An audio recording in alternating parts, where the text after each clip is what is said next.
Hi,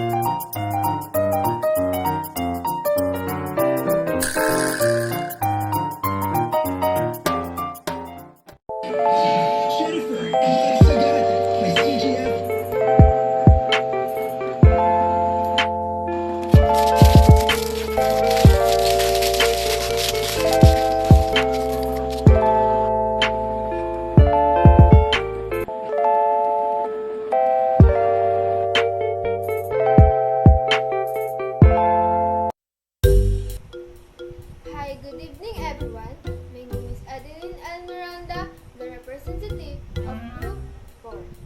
And this is what happened when I put paper on an infrared light.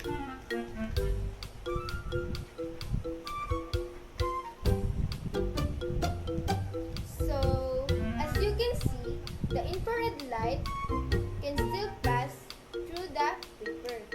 And that's all. Thank you. We tried to cover that remote with a towel. Let's see. It works. Hi, good evening everyone. My name is Bianca Joy Ignacio. I am representative of Group 4. And this is what happened when I put paper on an infrared light.